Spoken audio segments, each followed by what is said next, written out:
Kasi parang isang malaking responsibility yung gagawin niya dito. Kasi you'll be the host, kayo yung pinaka-captain of the ship dito. Is there any pressure on your part to be, kumbaga, host of this big Dreammaker show? Kumbaga, lalo na Kim, sabi mo, it's your first time to host. Showtime, marami ka co-host, di ba? And then Ryan Bang, hindi din na masyadong, kumbaga, exposed na solo, di ba?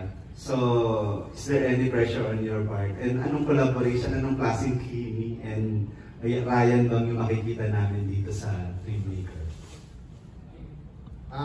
Ako naman po, malaking bagay talaga sa akin.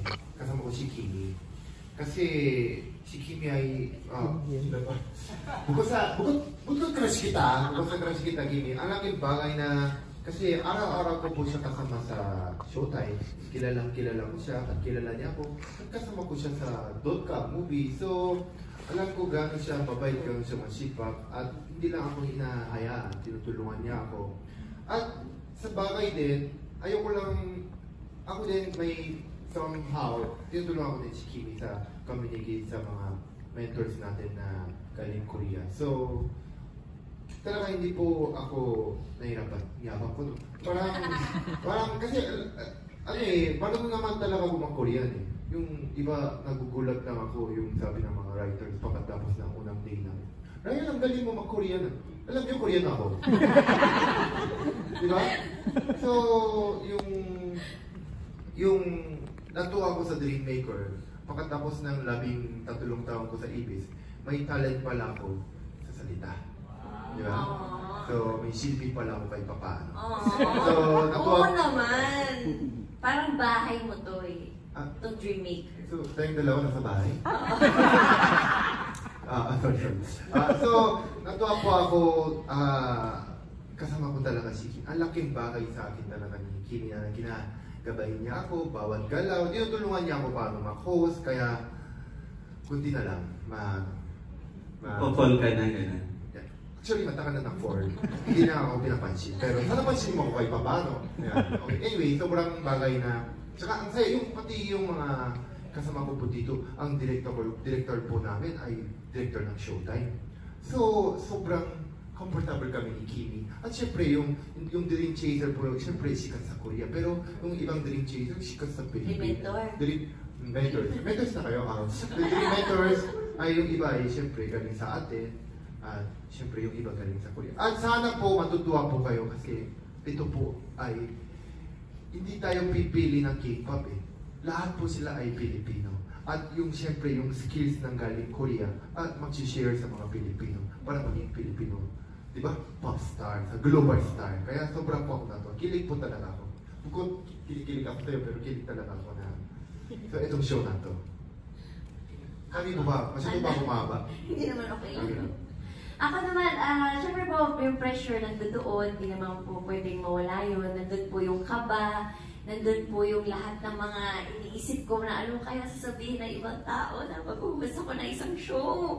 Alam mo naman, yung mga tao dyan sa parang nagdududa sila or ganyan and everything. Pero hindi naman din nila mapapatunayan kung hindi pa nila napapanood. And kung hindi pa po ako nabigyan ng ganitong chance, hindi ko rin malalaman kung saan ako aabot or kaya ko ba talaga or ganyan. So, thankful din ako sa chance. And syempre, si Ryan nandito, yung kulit namin dalawa sa Showtime, ilalagay namin dito sa Dreammaker since isa siyang competition. So, parang nandun yung kaba, nandun syempre yung parang pagiging stiff ng So, nandyan kami para tulungan sila na mag-let loose and mag-have fun sa performance ng ating mga Dream Chasers. And nakakatuwa din na yung rapport namin ni Ryan is na napagtibay na rin ng panahon. Kasama na nga kami sa iba't ibang mga shows and movie together. So, nandun na rin yung pagiging komportable namin sa isa't isa. And tinutulungan niya din ako. Parang nagtutulungan kaming dalawa na parang, hindi, kaya mo yan. Ang galing mo. Tapos babalik din, uy, ang galing mo. So, nandun yung supportahan namin. Isa ako lang mag-isa, so parang magaling pa talaga. Okay ba yung ginawa ko? So siya naman, gagana lang siya sa gilid, okay yun, ganyan. So yun, masarap sa feeling yung ganitong environment na meron kami. Siyempre si Direk John Mall, kilala na din niya kami ni Ryan. So parang nandun yung tulungan namin lahat. Actually, it's a good combination. Nagulat ka rin kay Ryan. Nagulat ako kay Ryan kasi parang ang galing pala mag-translate, di ba? With feelings pa. Why you translate? Kakaiba din sa ibang mga translator. Oo, si Ryan na nakakagawa nun. Kung may kailangan mo ako, tawagin mo na lang ako. Sa Miss Universe ba, pwede ka daw interpreter. Actually, matagal na ako nag-translate sa iba-ibang bagay. Yung mga concert, pero sa TV first time. Kaya siguro naninibago lang kayo. Pero siyempre sa buong buhay ko nag-translate. Nag-Korean lang. Buong buhay niya nag-Korean talaga siya. Yeah, nag-Korean talaga ako. Alright. Congratulations. Thank you po. It's a good question po for the mentors. Yeah. Kasi parang sabi nga, isa rin kayo sa may pinakamahirap na gagawin dito kasi yung mentor yung mga magiging bagong mga idols. Kayo personally, ano yung hinahanap nyo dun sa isang magiging P-pop, bagong P-pop na sisikat globally? First with, Angie. Siyempre Kuya Alan, unang-una, siguro yung hinahanap namin dito, yung talagang hindi sumusuko pagdating sa pangarap niya. Yung alam mo na magiging mahirap yung mga pagdadaanan mo, pero nandiyan ka para patibayan yung sarili mo. Kasi kung meron ka talagang pangarap, hindi mo yan susukuan eh. So yun yung hinahanap namin sa mga dream chasers, na talagang hardworking sila, very passionate sa ginagawa nila. Kasi yung talento given na yan eh, di ba? Pero yung samahan mo ng tiyaga at sipag at pananalig, talagang yan yung kahanga-hanga sa magiging global pop idol. 드림 체이서 이 참가자분들 중에 제일 중요하게 찾는 게 뭐, 예를 들면 뭐 춤을 제일 잘 추는 사람을 찾는 건지 뭐 성격을 보는지 제일 중요하게 생각하는 부분이 어떤 건지 한번 말씀해 주세요. 저는 이제 작업을 친구들을 트레이닝을 시키면서 제일 중요하다고 생각하는 거는 일단은 본인만의 매력이 얼만큼 보여줄 수 있느냐가 제일 중요하지 않나 생각하고 있거든요. Dapat yung gusto niya makita, yung personality na bawat Pilipino na kakaibang yung aura, yung showing, yung personality, hindi lang yung parang pare-parehas yung robot, dapat yung kanya-kanya yung personality aura eh. So yun yung importante talaga sa kanya, yung bawat yung dream chaser na yung personality. 그래서 저는 제일 중요한 부분은 이제 안무나 노래도 중요하지만 본인의 매력을 얼만큼 보여줄 수 있느냐가 제일 중요하다고 생각합니다. Importante din yung siyempre yung pagsayaw, yung pagkanta, pero ang pinaka-importante yung personality. Gusto niya maramdaman yung, yung ano siya, yung gusto niya ma-feel yung anong personality niya, bukod sa siyempre yung skills. So importante din sa guy, sa bilang grupo, bilang maging global group, importante din talaga sa kanya yung personality. Okay, thank you and congratulations everyone. Thank you po. Thank you po. Thank you, Alan. The next set of questions will come from Chad Rosete of Manila Feed. Yung question niya for Wani and Angeline na tanong na ni Alan. We proceed to his next question for our business unit heads. Gaano ka-intense ang magiging training ng mga mapipili?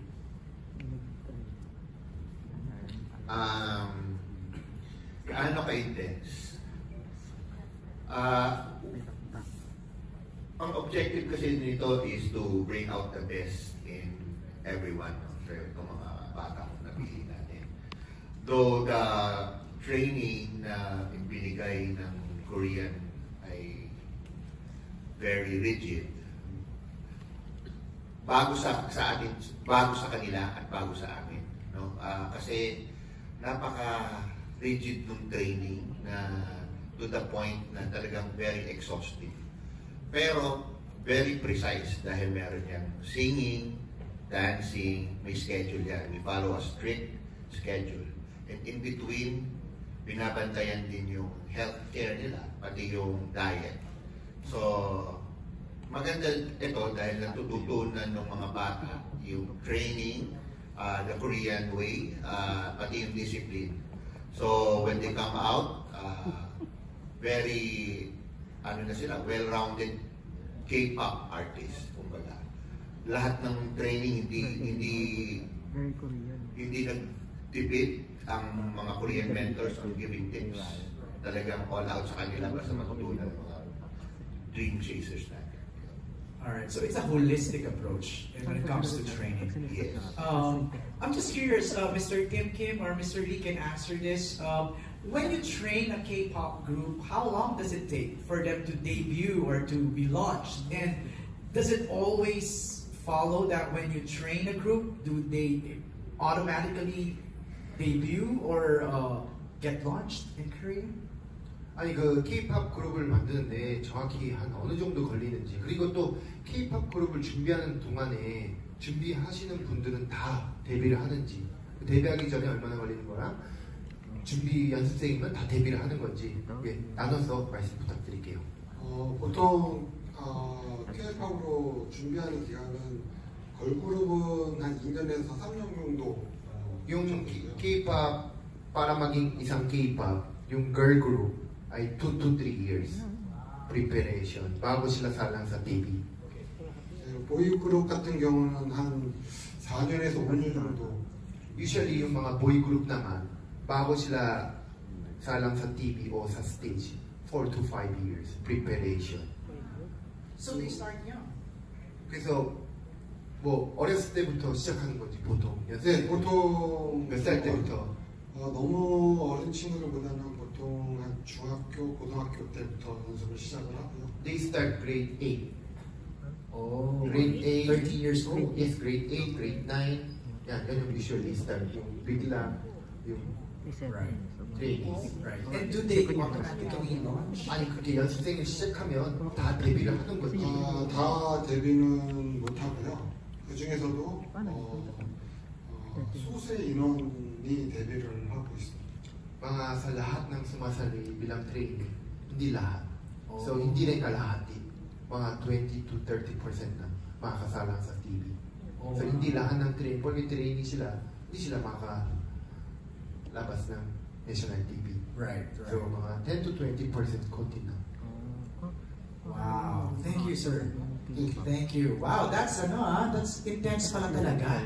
It's really a personal investment for your career. Hindi pwedeng, gusto ko lang sumali, gusto ko lang maging sikat. No.